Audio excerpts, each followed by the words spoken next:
नमस्कार दोस्तों, आपका हमारे चैनल में स्वागत है। पितृपक्ष में पितर देवता अपने वंशजों से रखते हैं उम्मीद कि वे पिंडदान, तर्पण आदि करके उन्हें करेंगे संतुष्ट। आश्विन मास के कृष्ण पक्ष पितरों को समर्पित है। इस पक्ष में किए गए पिंडदान, तर्पण आदि शुभ कर्मों से पितर देवता संतुष्ट होते हैं। पितृपक्ष में हमारे पितरों को आशा रहती है कि हमारे पुत्र, पौत्र, वंशज आदि हमें श्राद्ध, पिंडदान और तर्पण आदि पुण्य कर्म करके संतुष्ट करेंगे।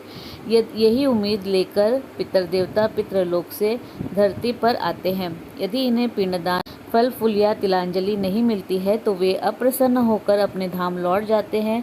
इसीलिए हमें श्राद्ध कर्म बंद नहीं करना चाहिए। पितरपक्ष में हर बार अपने पितरों को संतुष्ट करना चाहिए। ऐसा करने से पितरों की कृपा से घर में सुख, शांति, धन धान्य बना रहता है। शास्त्रों में आया है कि आयु, पुत्र, यश, स्वर्ग, कीर्ति, पुष्टि, बल, श्रियम, पशु, सौख्यम, धनम, धान्यम प्राप्नुयात्। शास्त्रों में आया है कि प्रेत और पितरों की आत्मा की तृप्ति के लिए श्रद्धा पूर्वक जो अर्पण किया जाए वही श्राद्ध है। अपने पूर्वजों को श्रद्धा के साथ याद करते हुए तर्पण करना हमारा कर्तव्य है। पितरों के आशीर्वाद से जीवन में उन्नति, सुख, समृद्धि और वैभव की प्राप्ति होती है। ऐसा माना जाता है कि हम पूर्वजों के ऋणी होते हैं। इस ऋण को उतारने के लिए श्राद्ध कर्म पूरी श्रद्धा के साथ करना चाहिए। श्राद्ध पक्ष में पितरों का प्रिय भोजन कुसा, तिल, जौ, तुलसी पत्ते, सफ़ेद फूल, गाय का कच्चा दूध, शहद, चांदी और या फिर कांसे की थाली, फल आदि का उपयोग करते हुए पिंडदान, तर्पण और श्राद्ध कर्म करना चाहिए। पितर पक्ष में इन चीज़ों का है खास महत्व। कुसा के अग्रभाग में ब्रह्मा जी, मध्य में विष्णु जी और मूल भाग में शिव जी का वास माना गया है, इसीलिए कुसा पवित्र मानी गई है। कौवा को यम का और सभी दिशाओं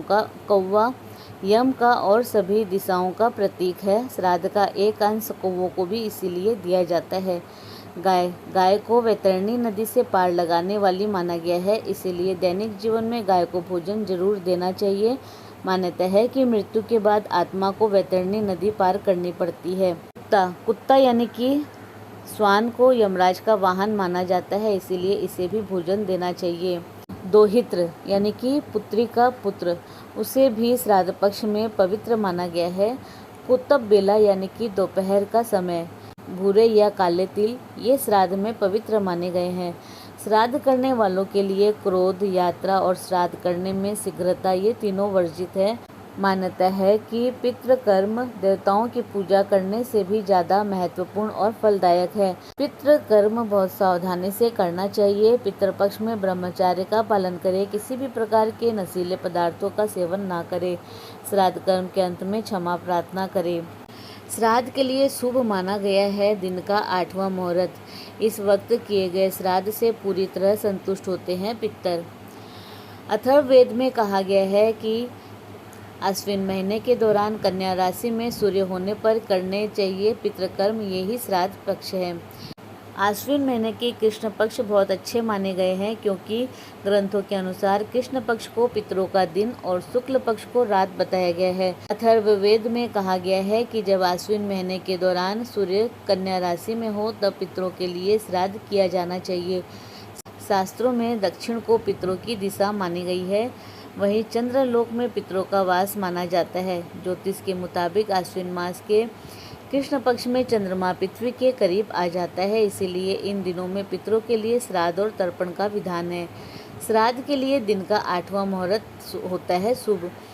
पितरों के लिए किया जाने वाला श्राद्ध शास्त्रों में बताए गए उचित वक्त पर करने से ही फलदायी होते हैं, इसीलिए दिन के 8वें मुहूर्त में श्राद्ध करना चाहिए। इस मुहूर्त को कुतब काल कहा जाता है, जो तकरीबन सुबह 11:36 से 12:24 के बीच में होता है। मान्यता है कि इस वक्त पितरों का मुख पश्चिम की ओर हो जाता है। इससे पितर अपने वंशजों द्वारा श्रद्धा से भोग लगाए गए कव्य बिना किसी कठिनाई के ले लेते हैं। तर्पण और श्राद्ध कर्म के लिए कब है श्रेष्ठतम समय और पितरों से जुड़ी महत्वपूर्ण बातें। पितृ शांति के लिए तर्पण का श्रेष्ठ समय संगव काल यानी सुबह 8 से 11 बजे तक का माना जाता है। इस दौरान किए गए जल से तर्पण के द्वारा पितृ दोष से मुक्ति मिलती है। पितृ कार्य करने के साथ पितरों की प्रसन्नता के लिए पितृ स्तोत्र का पाठ भी करना चाहिए। पुराणों का कहना है कि पितरों की भक्ति से पुष्टि, आयु, वीर्य और धन की प्राप्ति होती है। सबसे पहले पिता को, उसके बाद दादा को और उसके बाद परदादा को पिंड देना चाहिए। यही श्राद्ध की विधि है। तर्पण करते समय पिता, दादा और परदादा आदि के नाम का स्पष्ट उच्चारण करना चाहिए। हर पिंड के दान के वक्त एकाग्रचित होकर गायत्री मंत्र का जाप करें। अग्नि में हवन करने के बाद पितरों के निमित्त पिंडदान किया जाता है। इस अग्नि में हवन करने के बाद जो पितरों के निमित्त पिंडदान दिया जाता है उसे ब्रह्म राक्षस भी दूषित नहीं करते। श्राद्ध में अग्निदेव को उपस्थित देखकर राक्षस वहां से भाग जाते हैं। श्राद्ध के दिनों में पितर अदृश्य रूप से अपने परिजनों के यहाँ आकर तर्पण ग्रहण करते हैं। शास्त्रों के अनुसार इससे पितृदोष दूर होता है। श्राद्ध में पिंडदान, तर्पण और पंचबलि दी जाती है। पंचबलि यानी कि ब्राह्मण भोजन के साथ ही गाय, कुत्ते, कौवे और चींटियों को भी खाना दिया जाता है। ब्राह्मण के साथ ही जीव जंतुओं के तृप्त होने पर ही पितर संतुष्ट होते हैं।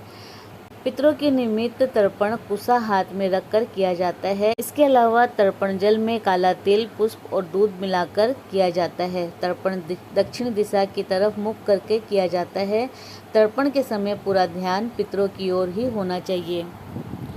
तो दोस्तों, इसी प्रकार और भी रोचक जानकारी के लिए आप हमारे चैनल को लाइक, शेयर व सब्सक्राइब करें। हमारे चैनल में विजिट करने के लिए धन्यवाद।